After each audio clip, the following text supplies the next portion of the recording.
Now, we often hear people say, go outside, touch some grass, get some real experience. But what if experience is less about location and more about cognitive development? And not even really development, but more so of cognitive engagement, something that is preoccupying your mind on a cognitive level. What if video games are structured to form as a sort of simulated experience? So I'm sure there's a common consensus as to what experience really means and what you take away from that. But what is it exactly? And I would argue that it's decision making that is based upon consequence. And it's comprised of multiple different things that can include feedback loops, iterative improvement. Like if something is iterative, it's a iteration, a different version of something. You do something a particular way, but then you create a new iteration of it, a new version of it, and you do it a different way. You can have emotional stakes, and then probably most importantly, pattern recognition. I think all of these factors comprise what experience really is and what it means to a majority of people in general. And so now that we've outlined that definition, isn't that exactly what video games are built on? When you're playing a video game, each of those four things that I just mentioned, you emulate those behaviors when you're playing a game. You emulate iterative improvement and pattern recognition when you fight a boss or you fight an encounter with an enemy. They defeat you. You go back and you say, well, let me change out my loadout.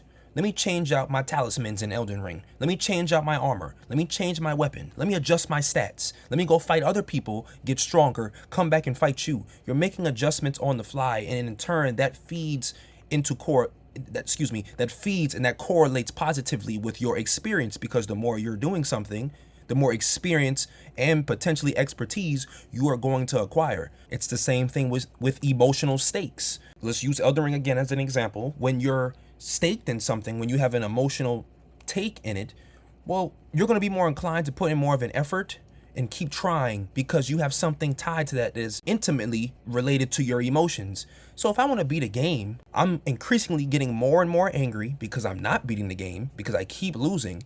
And I have this premise in my head that if I don't beat this, I'm never going to finish the game. This is going to suck. And you have these heightened stakes, so to speak.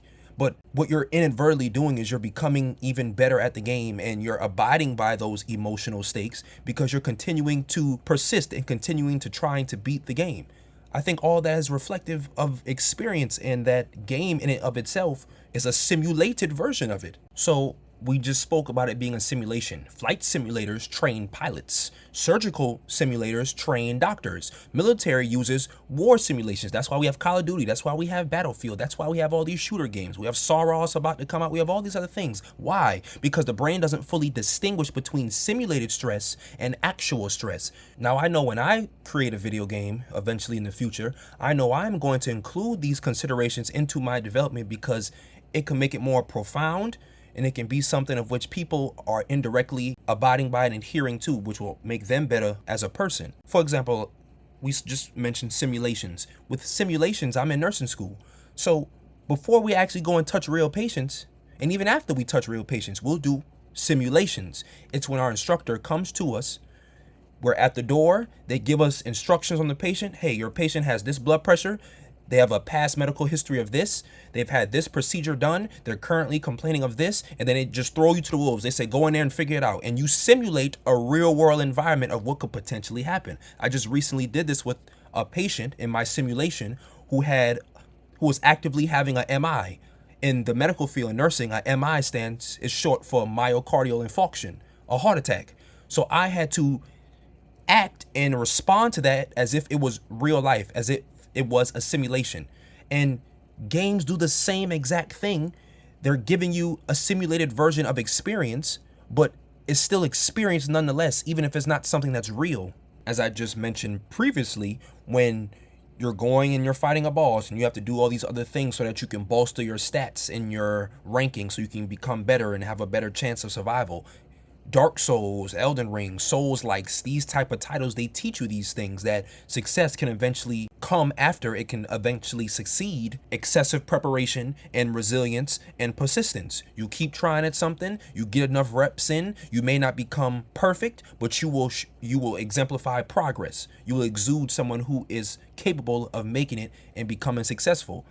When you're playing a title like The Last of Us, that teaches you sort of emotional consequence, so to speak. It teaches you a kind of emotional consequence. Joel, and sorry for those of you who haven't played the game, I'm sure a majority of you have by now. Joel makes the decision at the end of The Last of Us Part 1 to save Ellie, knowing that deep down this decision will come back to haunt him because he lies to her and saying that he didn't do what she expects him of doing. And as a result of that, even though his intentions were good, he just loved her and wanted to take care of her and didn't want her to be subjected to what would happen, which would be her death. Instead of allowing that, he decides to kill the physician, which objectively was bad.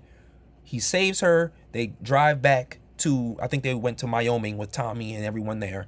And he tells her there was nothing they could do.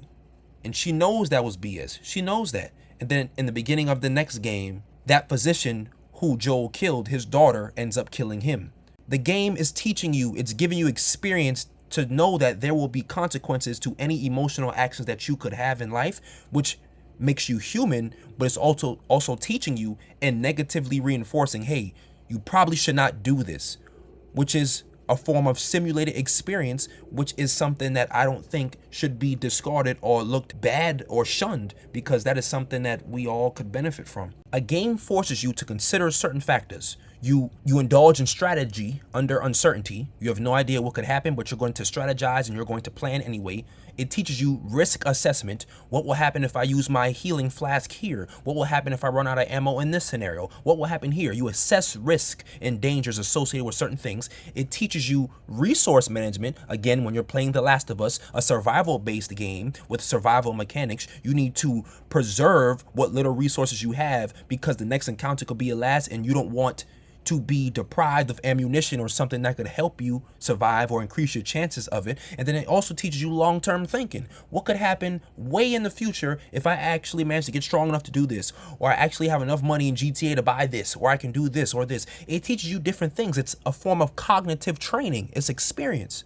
Now, should a video game be your sole source of experience? No, that's not what I'm saying. I'm just mentioning that a video game can also offer you some degree of experience that life can. Will it offer you the utmost degree that life provides? Of course not. But it can give you some amount if you're not just casually playing games and you're actually being immersed into the stories and into the characters and into the dynamics of the mechanics of the game and the various different elements. Games cannot replicate physical risk.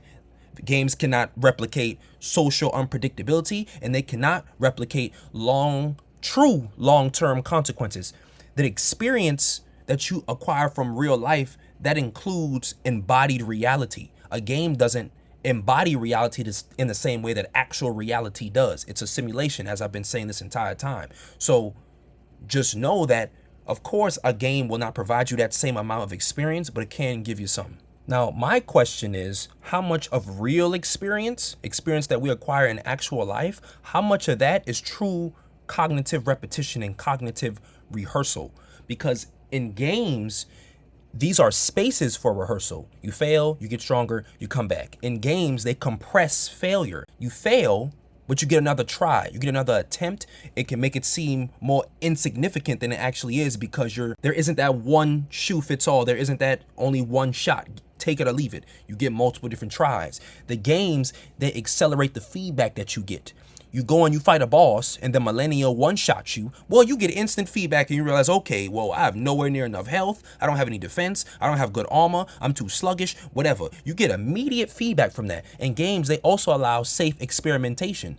What did I say prior? You can leave that boss, go fight another one with that same build or preset, and then you can kind of gauge where your power is, kind of gauge where your experience and your level is in that game. And then you acquire different know-hows, you acquire different traits and different insider knowledge, and then you go back and you fight Millennia. And then this time you beat her. That's powerful. So if games can simulate experience and they can teach us resilience, strategy, morality, and consequence, then the responsibility of the people who create these worlds become far much larger and more prominent.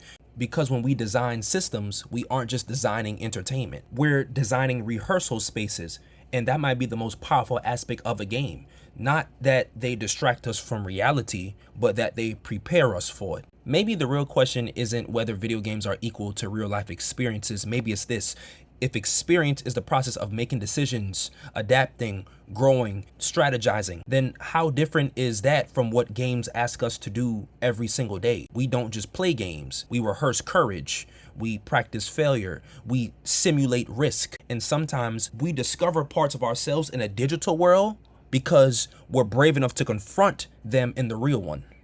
I'm Harlem. Thank you for watching, and I'll catch you in the next one.